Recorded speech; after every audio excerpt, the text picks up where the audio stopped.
هذا القرآن يوحدنا لطريق الخير يوجهنا الله تعالى أنزله ورسول الله معلمنا هذا القرآن هو الهادي لأوائلنا وأواخرنا يدعو للعلم وللعمل لا شيء سواه يهذبنا هذا القرآن هو الهادي لأوائلنا وأواخرنا يدعو للعلم وللعمل لا شيء سواه يهذبنا إن الحمد لله نحمده ونستعينه ونستغفره ونعوذ بالله من شرور أنفسنا ومن سيئات أعمالنا من يهده الله فلا مضل له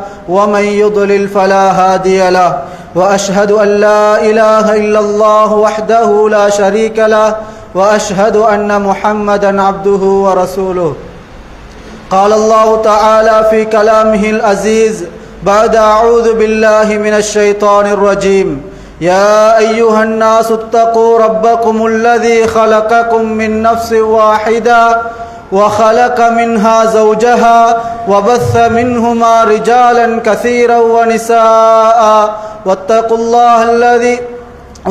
الله الذي تساءلون به والأرحام إن الله كان عليكم رقيبا وقال أيضا يا أيها الذين آمنوا اتقوا الله حق تقاته ولا تموتن إلا وأنتم مسلمون وقال أيضا يا أيها الذين آمنوا اتقوا الله وقولوا قولا سديدا يصلح لكم أعمالكم ويغفر لكم ذنوبكم ومن يطع الله ورسوله فقد فاز فوزا عظيما أما بعد فإن أحسن الحديث كتاب الله وخير الهدي هدي محمد صلى الله عليه وسلم وشر الأمور محدثاتها وكل محدثة بدعة وكل بدعة ضلالة وكل ضلالة في النار சர்வ புகழும் துலகத்தை படைத்து அதனுடைய அனைத்து கிருகைகளையும் தன் கரம் வைத்திருக்கின்ற ஒரே நாயன் அல்லாஹ்வுக்கே என்றென்றும் உரித்தானது அல்ஹம்துலில்லாஹ்.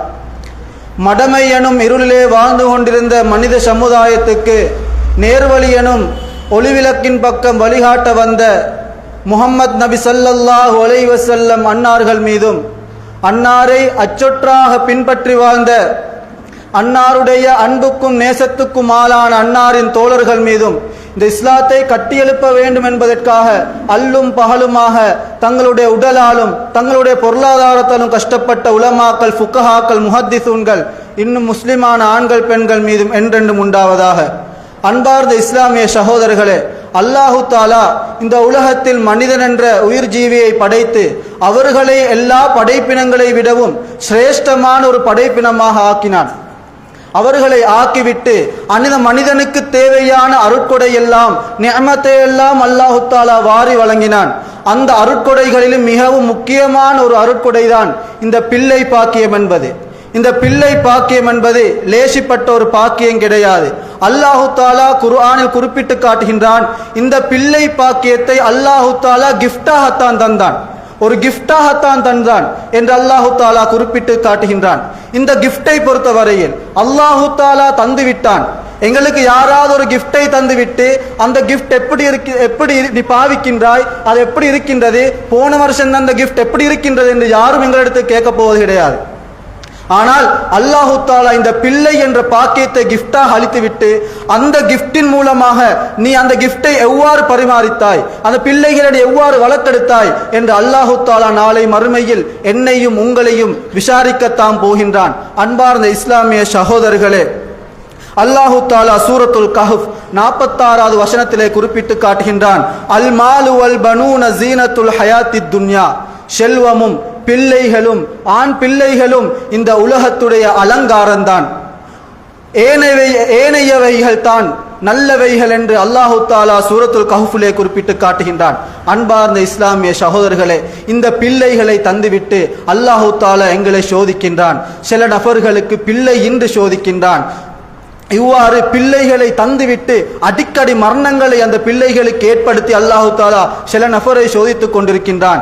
எப்படி இருந்தாலும் பிள்ளை பாக்கியம் இருந்தாலும் பிள்ளை பாக்கியம் இல்லாமல் இருந்தாலும் பிள்ளைகள் கிடைக்கின்றன, வயிற்றில் வைத்தே பிள்ளைகள் இறந்து விடுகின்றன என்று இருந்தாலும் எல்லாமே எங்களுடைய சோதனைக்காகத்தான். அல்லாஹு தாலா சோதனையில் இருந்து யாரையும் விதிவிலக்காக்கவில்லை. அது நபிமார்களாக இருக்கலாம், சாலிஹீன்களாக இருக்கலாம், சுஹதாக்களாக இருக்கலாம், யாராக இருந்தாலும் அல்லாஹு தாலா சோதனையில் இருந்து அவர்களை விதிவிலக்காக்கவில்லை. யாரையும் அல்லாஹு தாலா சோதிக்கக்கூடியவன். அன்பார்ந்த இஸ்லாமிய சகோதரர்களே, இந்த பிள்ளைகளை தந்துவிட்டு அல்லாஹு தாலா இந்த பிள்ளைகளை நல்ல முறையில் வளர்க்குமாறு எங்களுக்கு நல்ல முறையில் கற்றுத் தருகின்றான். அதற்கு எங்களுடைய ரசூலுல்லாஹி ஸல்லல்லாஹு அலைஹி வஸல்லம் அவர்களை முன்மாதிரியாக வைத்திருக்கின்றார்கள். அது மட்டுமல்ல, நபி ஸல்லல்லாஹு அலைஹி வஸல்லம் அவர்களுக்கு முன்னால் சென்ற நபிமார்கள் கூட தங்களுடைய பிள்ளைகளை எவ்வாறு வைத்திருந்தார்கள், எவ்வாறு வளர்த்தெடுத்தார்கள் என்பதையும் ஹதீஸ்களின் மூலமாக எங்களுக்கு படிக்க முடிகின்றது. அன்பார்ந்த இஸ்லாமிய சகோதரர்களே, அல்லாஹு தாலா இந்த பிள்ளை பாக்கியத்தை தந்து குல்லுக்கும் ராஇன் வ குல்லுக்கும் மஸ்ஊலுன் அன் ரஅயத்திஹி, நீங்கள் அனைவரும் பொறுப்புதாரிகள், நீங்கள் அனைவரும் உங்களுடைய பொறுப்பை பற்றி நாளை மறுமையில் விசாரிக்கப்படுவீர்கள்.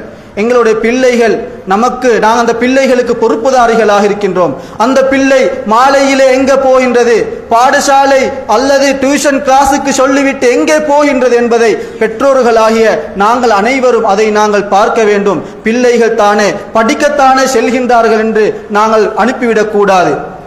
பிள்ளைகளுக்கு கவலைகள் வரும் பொழுது அந்த கவலைகளுக்குரிய ட்ரீட்மெண்ட்டை இஸ்லாம் எங்களுக்கு அழகான முறையில் கற்றுத்தருகின்றது. ஆனால் எங்களுடைய பிள்ளைகள் சினிமாக்களுக்கு அடிமையாக கவலைகள் என்று வந்தால் ட்ரக்ஸை பாவிக்கக்கூடிய பிள்ளைகளாக உருவாகின்றார்கள். பெற்றோர்களுக்கு முன்னாவிலே சினிமா தியேட்டர் போல வீட்டுக்குள்ளே டிவியில் சினிமா அரங்கேறி கொண்டிருக்கின்றது. பெற்றோர்கள் இருக்கிறார்கள், சகோதரி இருக்கிறார், சகோதரன் இருக்கிறார், மச்சான் மைனிமார் எல்லாரும் இருக்க வீட்டுக்குள்ளே அந்த சின்ன பிள்ளை, அந்த பிள்ளை பருவத்தில் இருக்கின்ற அந்த பிள்ளைகள் சினிமாவை பார்க்கின்றது. சினிமாவில் கற்றுத்தருகின்றது என்ன? உங்களுக்கு கவலையா, காதல் ஃபீலியரா, நீங்கள் மதுவை அருந்துங்கள், ட்ரக்ஸை பாவீங்கள் என்றுதான் சினிமாவிலே காட்டி தருகின்றது. எனவே அந்த பிள்ளைகளும் அதுக்கு அடிமையாகின்றார்கள். ஏன்? அந்த பிள்ளையுடைய வளர்ப்பு இஸ்லாமுடன் தொடர்புபடவில்லை என்பதால் தான் அந்த பிள்ளை ட்ரக்ஸுக்காக அடிமையாகின்றார்கள். ட்ரக்ஸுக்கான ஒவ்வொரு பிள்ளைகளுடைய தாய் தகப்பர்களும் அவர்கள் ட்ரக்ஸ் ஆனதுக்கான அதுக்குரிய அவர்கள் கேள்விக்குரிய அல்லாஹ் தஆலா கேட்பான், உன்னுடைய பிள்ளை ஏன் ட்ரக்ஸுக்கு அடிமையானார்கள்? நீ அந்த பிள்ளையை பார்த்தியா? அந்த பிள்ளை சிறுபிராயத்திலே பழகின நண்பரை நீ பார்த்தியா? அல்லாஹ் தஆலா நண்பர்களையும் சாய்ஸ் பண்றதுல அல்லாஹ் தஆலா நல்ல முறையில் எங்களுக்கு கற்றுத் தந்திருக்கின்றான். நாங்கள் கண்ட நண்பர்களுடன் பழகின்றோம். நாங்கள் சென்று பார்த்தா சிலருக்கு ஊருப்பட்ட நண்பர்கள், ஊரிலே எங்கிருந்தாலும் நண்பர்கள் இருப்பது தவறு கிடையாது. நாங்கள் அந்த நண்பர்கள் எப்படிப்பட்ட நண்பர்கள், நாளை மறுமையில் எங்களுக்கு உதவி செய்யக்கூடிய நண்பர்களா என்பதை நாங்கள் பார்க்க வேண்டும். சூரத்துல் வாக்கியாவிலே அல்லாஹ் தஆலா குறிப்பிட்டான், வலா சதீக்கின் ஹமீம். அல்லாஹ் தஆலா நாளை மறுமையில் சுவர்க்கம் நரகம் என்று இரண்டிலும் ஒரு நண்பர்களை போடுவார்கள். ஒரு நண்பன், சுவர்க்கத்தில் இருக்கின்ற நண்பன் அங்கும் இங்கும் என்று சுவர்க்கத்திலே தேடிக்கொண்டிருக்கும் பொழுது அல்லாஹு தாலா கேட்பான், என்னுடைய அடியானே நீ எதை தொலைத்தது போல் தேடுகின்றாய் என்று அல்லாஹு தாலா கேள்வி அனுப்ப அவன் சொல்வான், யா அல்லாஹ், இந்த உலகத்தில் எனக்கு ஒரு நல்ல ஒரு நண்பன் இருந்தான் யா அல்லாஹ், அந்த நண்பனை நான் இந்த சுவர்க்கத்தில் காணலையா அல்லாஹ் என்று அந்த அடியான் சுவர்க்கவாதி ஏங்குவான். அந்த நேரத்தில் அல்லாஹு தாலா சொல்வான், உன்னுடைய அடியான், உன்னுடைய நண்பன் எனக்கு தப்பு தவறு செய்து இன்று நரகத்தில் இருக்கின்றான் என்று அவன் கூறுவான். அல்லாஹு தாலா கேட்பான், உன்னுடைய அடியான் சுவர்க்கத்தில் இருந்தா உனக்கு நல்லமா? ஆம் யா அல்லாஹ், என்னுடைய நண்பன் உலகத்தில் இருந்தது போலவே என்னுடைய சுவர்க்கத்தில் இருந்தால் நல்லா இருக்கும் என்று கூற அல்லாஹு தாலா அந்த நரகத்துக்கு பொறுப்பான காவலாளியான மலக்கை அழைத்து, இவருடைய இன்னாரான நண்பர் நரகத்தில் இருக்கிறார், அவரை அல்லாஹுடைய அனுமதியுடன் சுவர்க்கத்துக்கு அழைத்து வாருங்கள் என்று அல்லாஹு தாலா கூறுவான். அந்த நேரத்தில் அந்த வானவர் நரகத்துக்குள் சென்று அந்த நண்பரை எடுக்கும் பொழுது அங்குள்ள காபிர்கள் எல்லாம், பாவிகள் எல்லாம் கேட்பார்கள், என்ன எங்களை மட்டும் சுவர்க்கத்துக்கு எடுக்க கூடாதா? ஏன் இன்னாரை மட்டும் நீங்கள் சுவர்க்கத்துக்கு அழைத்து செல்கின்றீர்கள் என்று கேட்க அந்த வானவர் குறிப்பிடுவார், இன்னாருடைய நண்பர் ஒருவர் சுவர்க்கத்தில் இருக்கிறார், அந்த நண்பன் அல்லாஹ்விடத்தில் சிபாரிசு செய்கிறார், அதனால் இந்த நண்பனை அல்லாஹு தாலா சுவர்க்கத்துக்கு அழைத்து வருமாறு எனக்கு ஏவினான் என்ற அந்த மலக்கு சொல்வார். அந்த நேரத்திலே நரகவாதிகள் சொல்வார்கள், எங்களுக்கு உலகத்தில் நல்ல நண்பனாவது எங்களுக்கு இருக்கவில்லையே என்று அந்த நரகவாதிகள் ஏங்குவார்கள். அன்பார்ந்த இஸ்லாமிய சகோதரர்களே, நாங்கள் பழகின்ற நண்பர்கள், எங்களுடைய பிள்ளைகள் பழகின்ற நண்பர்கள் யாரு எவரு என்று நாங்கள் கட்டாயமாக பார்க்க வேண்டும். அன்பார்ந்த இஸ்லாமிய சகோதரர்களே, அது மட்டுமல்ல, நாங்கள் இன்று பிள்ளைகளை படிக்க அனுப்பின்றோம். உண்மையிலே படிக்க வேண்டும் தான், உலகத்தில் ஏமாற்றம் கூடாது, அதனால் கட்டாயமாக படிக்க வேண்டும். உலக வாழ்வுக்கு கட்டாயமாக உலக அறிவு தேவை, மெட்ஸ் தேவை, சயின்ஸ் தேவை, ஜியோகிராஃபி தேவை போன்ற படிப்பெல்லாம் இந்த உலகத்துக்கு தேவையாக இருந்தாலும் அந்த படிப்புக்கு கொடுக்கின்ற முக்கியத்துவத்தை விட இன்று நாங்கள் மார்க்கத்துடைய அறிவுக்கு கொடுக்கின்ற முக்கியத்துவம் நாங்கள் வீழ்ச்சியை காணுகின்றோம். அன்பார்ந்த இஸ்லாமிய சகோதரர்களே, எங்களுடைய பிள்ளை மெட்ஸ் துறையில் படிக்கின்றார், இன்ஜினியரில் இருக்கின்றார், இன்ஜினியர் துறையில் இன்று வேலை செய்கின்றார், சயின்டிஸ்ட் என்னுடைய பிள்ளை என்று எத்தனையோ பெற்றோர்கள் பெருமையுடன் மமதையுடன் கூறிக்கொண்டிருக்கின்றார்கள். அன்பார்ந்த இஸ்லாமிய சகோதரர்களே, அந்த பிள்ளைக்கு சூரத்துல் ஃபாத்திஹா ஓத தெரியும் ஆண்டு அந்த பெற்றோர்கள் பார்த்தது கிடையாது. என்னுடைய பிள்ளை தொழுகின்றான், 5 நேர தொழுகையை தொழுகின்றான், என்ன கை சேதம், அவன் 25 வருடம் 30 வருடம் என்று என்னுடைய பிள்ளை வாழ்ந்திருக்கின்றான் என்றால் அந்த பிள்ளை 30 வருடமும் தொழுத தொழுகையில் சூரத் ஃபாத்தியாவை ஒழுங்காக ஓதத் தெரியாத பிள்ளைகளை வளர்த்தெடுக்கின்றார்கள் அந்த பெற்றோர்கள். அந்த பிள்ளைக்கு பாடசாலைக்கு செல்லும் பொழுது காலையில் எழும்பி ஆடைகள் எல்லாம் அயன் பண்ணி புத்தகங்கள் எல்லாம் போட்டு அந்த கேமையை கொண்டு கொடுத்து அவர்களை பாடசாலை ஓரத்துக்கு போய் சென்று விட்டு கொண்டு போய் விட்டுவிட்டு அந்த பாடசாலை விட்டு வரும் வரைக்கும் காத்திருந்து சில பெற்றோர்கள் சின்ன பிள்ளைகளாக இருந்தால் பெரு பிள்ளைகளாக இருந்தால் பாடசாலை விட்டும் நேரமாகும் பொழுது பார்த்துவிட்டு என்னுடைய பிள்ளைகள் எங்கே என்று தவிக்கின்ற பெற்றோர்கள் அந்த பிள்ளை மദ്രസാவுக்கு செல்லும் பொழுது, ஏன் நீ உனக்கு டயர்டா, இன்னும் மദ്രസാவுக்கு செல்ல வேண்டிய அவசியம் கிடையாது, நீ இன்றிலே இருந்துக்கோ, இன்றைக்கு நீ வீட்டில் இருந்துக்கோ என்று தான் கூறுகின்ற பெற்றோர்கள் எத்தனை பேர். அன்பார்ந்த இஸ்லாமிய சகோதரர்களே, உங்களுடைய பிள்ளைகளை நீங்கள் எதுக்காக வளர்க்கின்றீர்கள்? உங்களுடைய பிள்ளைகளை நீங்கள் சம்பாதிப்பதற்காக மாத்திரமே சல்லியை ஆசை வைத்தவர்களாக படிப்பிக்கின்றீர்கள். ஏன்? படிக்கும் பொழுதே கூறுவோம், நீ இன்ஜினியர் துறையில் படித்தால் உனக்கு இன்னென்ன சம்பளம் கிடைக்கும், நீ இந்த துறையில் படித்தால் இன்னென்ன துறையில் உனக்கு வேலைகள் கிடைத்து நீ பெரிய ஒரு பொசிஷனில் இருப்பாய் என்றுதான் அந்த பிள்ளைகளை நாங்கள் ஆர்வம் ஊட்டுமே தவிர வேற என்ற காரணத்துக்காகவும் அல்ல. பிள்ளைகளாகிய நாங்களும் யோசிக்க வேண்டும், பெற்றோர்களாகிய நீங்களும் யோசிக்க வேண்டும். அன்பார்ந்த இஸ்லாமிய சகோதரர்களே, லேசிப்பட்ட விஷயம் அல்ல. இஸ்லாத்தை விட்டு தூரமாகிக் கொண்டிருக்கின்ற இந்த காலத்தில் நாங்கள் படிப்புக்கு கொடுக்கின்ற முக்கியத்துவம் வேணாம் என்று சொல்லவில்லை, அதை தப்பாக விளங்கிவிடக் கூடாது. அதுக்கு கொடுக்கின்ற முக்கியத்துவத்தை போலையாவது இஸ்லாத்துடைய அறிவுக்கு நாங்கள் கட்டாயமாக கொடுக்க வேண்டும். ரசூலுல்லாஹி ஸல்லல்லாஹு அலைஹி வஸல்லம் அவர்கள் சொன்னார்கள், மறுமை நாள் நிகழும் பொழுது இல்ம் என்பது குறைந்துவிடும். இன்று நாங்கள் பார்த்தால் ரசூலுல்லாஹி ஸல்லல்லாஹு அலைஹி வஸல்லம் அவர்கள் வருவதே மறுமைக்குரிய அடையாளம். ஆனால் இன்று பல யூனிவர்சிட்டிகள், பல பல்கலைக்கழகங்கள், பல பாடசாலைகள் என்று திறந்திருக்கின்றதே. என்னப்பா இதுக்கான விளக்கம்? ரசூலுல்லாஹி ஸல்லல்லாஹு அலைஹி வஸல்லம் சொன்னார்களே, இல்ம் கலட்டப்படும், இல்ம் குறையும் என்று ரசூலுல்லாஹி ஸல்லல்லாஹு அலைஹி வஸல்லம் சொன்னார்களே. ஏன் இன்று உலகத்திலே எத்தனை பல்கலைக்கழகங்கள், வெளிநாடுகளில் உள்ளூர்களில் எத்தனை பாடசாலைகள், ஆரம்ப பிரிவு என்று எத்தனையோ பாடசாலைகள் இன்று எங்கள் கண் முன்னாலே இருந்து கொண்டிருக்கின்றது.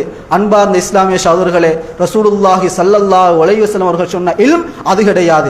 மார்க்கத்துடைய இல்மை தான் ரசூலுல்லாஹி ஸல்லல்லாஹு அலைஹி வஸல்லம் அவர்கள் சொன்னார்கள்.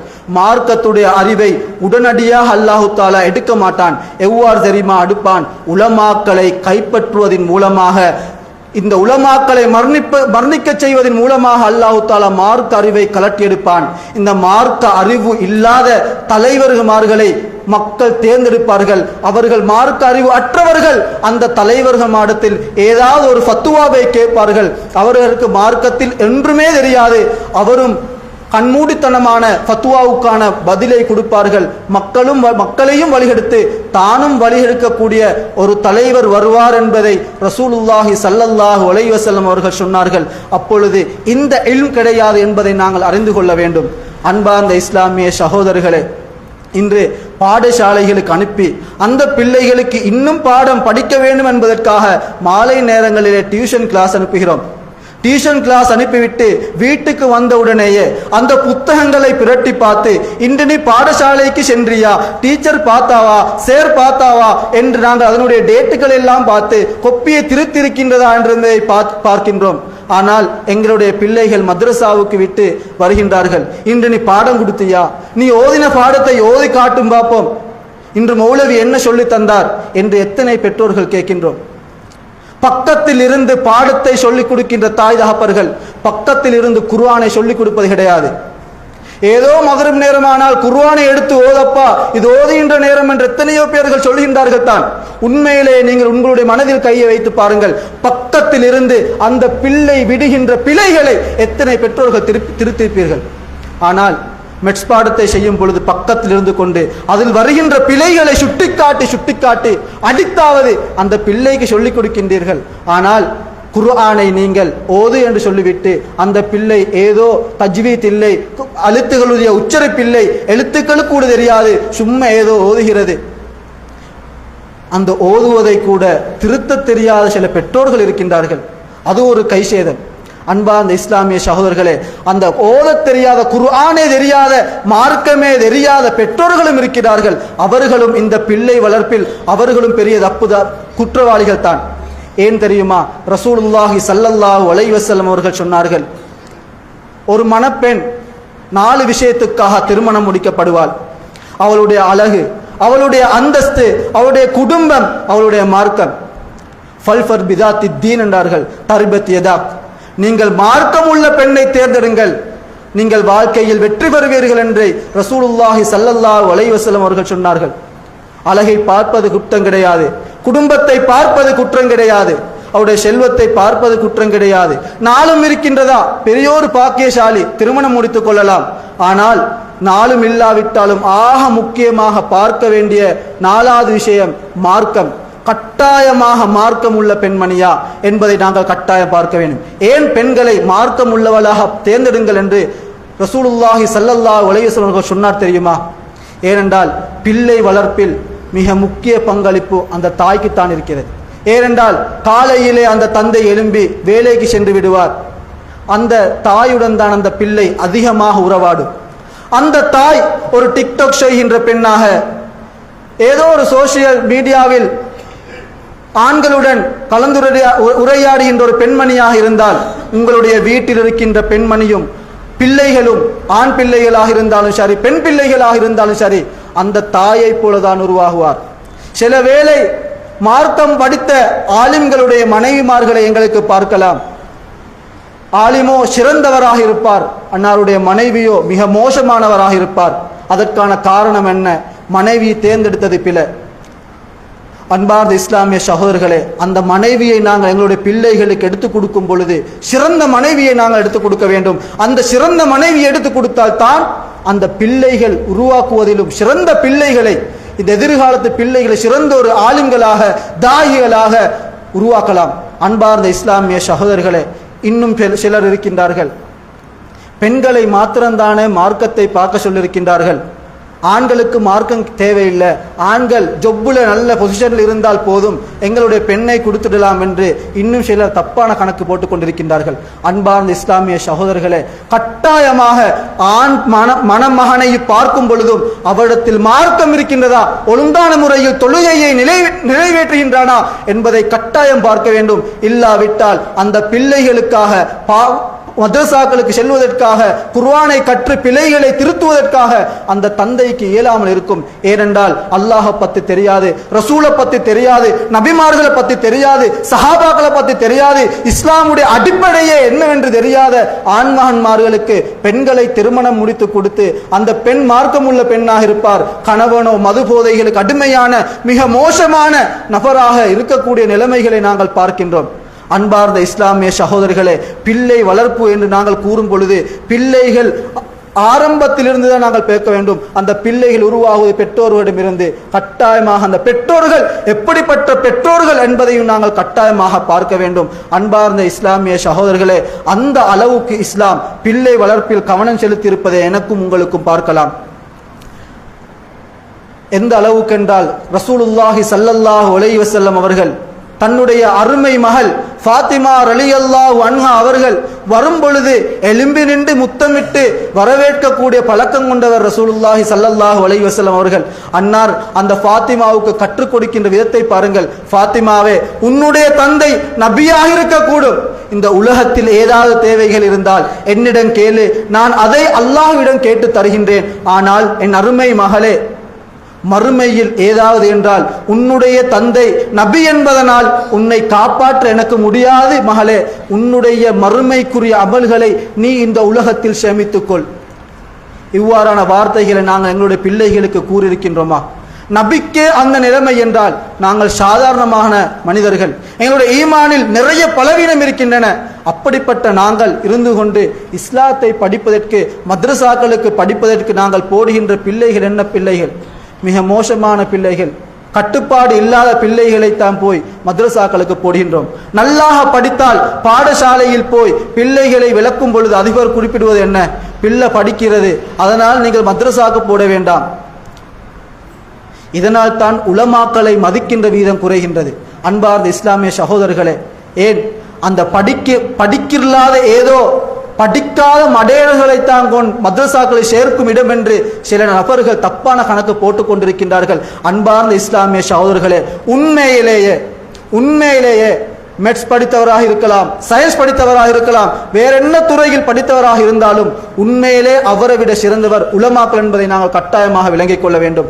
அவர் உலக அறிவை மாத்திரம் தான் சுமந்திருக்கிறார். இவர் ஆகிராவுடைய அறிவு, இம்மையுடைய அறிவு என்று இரண்டு அறிவையும் சுமந்திருக்கிற மாமனிதர் அந்த ஆலிம்கள். அந்த ஆலிம்களை மதிப்பது கிடையாது. தங்களுடைய பிள்ளைகளை மദ്രസാக்கு போய் போடும் பொழுது தங்களுடைய பெண்மணிகள் அழுகின்றார், பிள்ளைகளை போட வேண்டாம். எங்களுடைய பெண்மணிகள் தாய் அழுகின்றால் பிள்ளைகளை போட வேண்டாம். தந்தைக்கும் விருப்பம் கிடையாது. சில வேளை விருப்பம் உள்ளவர்களும் இருப்பார்கள், ஆனால் அந்த பிள்ளைக்கு விருப்பம் கிடையாது. ஏனென்றால் அந்த பிள்ளையை சின்ன வயதிலிருந்து இஸ்லாத்துடன் உருவாக்கவில்லை. பாடசாலையிலே ஒரு நடந்த சம்பவம், ஒரு ஆசிரியர் அந்த பிள்ளைகள் அனைவரையும் வைத்து அவருடைய எம்பிஷனை பற்றி கேட்கின்றார். உங்களுடைய எதிர்காலத்தில் நீங்கள் என்ன ஆக வேண்டும் என்று அந்த ஆசிரியர் ஒவ்வொரு பிள்ளையையும் எழுப்பி கேள்வி எழுப்பின்றார். அந்த நேரத்தில் ஒவ்வொரு பிள்ளையும் நான் டாக்டராக வேண்டும், நான் இன்ஜினியராக வேண்டும் என்று பதில் கூறும் அந்த வரிசையில் ஒரு பிள்ளை ஒரு ஆச்சரியமான பதிலை கூறினார். ஆசிரியரே, நான் ஒரு சஹாபியை போல் ஆக வேண்டும் என்று அந்த பிள்ளை பதிலளித்தார். அவ்வளோ சனத்துக்குள்ளேயும் ஒரு பிள்ளை மாத்திரம் நான் ஒரு சஹாபியை போல ஆக வேண்டும் என்று சொன்ன வார்த்தை அந்த ஆசிரியரை மதிமயக்கியது. அந்த பிள்ளையை அழைத்து அந்த பிள்ளையிடம் கேட்கிறார் ஆசிரியர், ஏனப்பா நீ இவ்வளவு பெரிய துறைகள் இருந்தும் நீ ஏன் ஒரு சஹாபியை போல ஆக வேண்டும் என்று ஆசைப்படுகின்றாய் என்று கேட்டதற்கு அந்த பிள்ளை சொன்னது, ஆசிரியரே, நான் படுக்கும் அறைக்கு சென்றவுடனேயே, படுக்கும் விரிப்பில் சாய்ந்தவுடனேயே எந்த நாளும் என்னுடைய தாய் சஹாபாக்களுடைய கஷ்டங்கள், அவங்க பட்ட இன்னல்களை பற்றி சொல்லக்கூடியவராக, அதை சொல்லியே என்னை உறங்க வைக்கக்கூடிய தாயாக என்னுடைய தாய் இருக்கிறார். அதை கேட்டு வாழ்ந்தான் நான் இப்படித்தான் வாழணும் என்று நான் மனதில் ஆசை வைத்தேன். அதனால் நான் ஒரு எதிர்காலத்தில் நான் ஒரு சஹாபியை போல வாழ வேண்டும் என்பதை அந்த பிள்ளை பதில் கூறுகின்றது. என்றால் எங்களுடைய பிள்ளைகளை அழைத்து குர்ஆனில் குறிப்பிட்டுகின்ற ஒரு 10 நபிமார்களுடைய பெயரை கூறுங்கள் என்று சொன்னால் குறைஞ்சபட்சம் இப்ராஹிம் அலைஹிஸ்ஸலாம், முஹம்மது நபி ஸல்லல்லாஹு அலைஹி வஸல்லம், இன்னும் கூறினால் மூசா அலைஹிஸ்ஸலாம், இவர்களைத்தான் கூறக்கூடியவர்களாக இருக்கிறார்கள். எத்தனை நபிமாறு எங்களுடைய பிள்ளைகளுக்கு தெரியும்? எத்தனை சஹாபாக்களை பற்றி தெரியும்? குறைந்தது 4 ஹலீஃபாக்களுடைய பேரு கூட ஒழுங்காக தெரியாத எத்தனையோ பிள்ளைகள். கேட்டால் எங்களுடைய பிள்ளைகள் பல துறைகளில் பெரிய இடத்தில் படித்துக் கொண்டிருக்கிறார் என்று மமதையோடு கூறுகின்ற பெற்றோர்கள் வெட்கப்பட வேண்டும். என்னுடைய பிள்ளைகளுக்கு குர்ஆன் ஹதீஸ் தெரியாது, ரசூலுல்லாஹ் பற்றி தெரியாது, சஹாபாக்களை பற்றி தெரியாது. உங்களுடைய பிள்ளையை டாக்டராக்குங்கள், மார்க்கத்துறையில் ஒரு ஆலிமாக. அந்த நேரத்தில் தான் ஒரு மனிதனுக்கு உதவி செய்கின்ற மனப்பாங்கு வரும். சல்லி பண மோகத்தை கொடுத்துவிட்டு அவனை வைத்தியராக்கினால் ஒரு இக்கட்டான நேரத்திலும் சல்லியை கெட்டாமல் பேஷனை பார்க்க மாட்டான். ஏன் இஸ்லாம் கிடையாது? அன்பார்ந்த இஸ்லாமிய சகோதரர்களே, ஒரு ஆலிமாக வைத்தியராக்குங்கள், ஆலிமாக இன்ஜினியராக்குங்கள். படிப்பது இஸ்லாத்தில் ஹராம் கிடையாது, தாராளமாக படிக்கலாம். ஆனால் இந்த மார்க்கத்துறைக்கு கொடுக்கின்ற அறிவு எங்களுடைய இறுதி மட்டத்தில் இருக்கின்றதை நாங்கள் பார்க்கின்றோம். அன்பார்ந்த இஸ்லாமிய சகோதரர்களே, கட்டாயமாக இந்த பிள்ளைகளை வளர்க்கும் போது மார்க்கத்துடன் எவ்வாறு வளர்க்க வேண்டும், இஸ்லாம் எந்த முறையில் வழிகாட்டுகின்றது என்பதை நானும் நீங்களும் கட்டாயமாக படிக்க கடமைப்பட்டிருக்கின்றோம். அன்பார்ந்த இஸ்லாமிய சகோதரர்களே, இந்த பிள்ளை என்ற பாக்கியத்தை அல்லாஹ் தஆலா எனக்கும் உங்களுக்கும் தந்திருக்கின்றான். அந்த கிடைத்திருக்கின்ற பிள்ளை பாக்கியத்தை நல்ல முறையில் இந்த உலகத்தில் அவர்களை நல்ல முறையில் கண்காணித்த நாளும் அருமையில் வெற்றி பெற்றவர்களாக என்னையும் உங்களையும் அல்லாஹ் தஆலா ஆக்கி அருள்வானாக.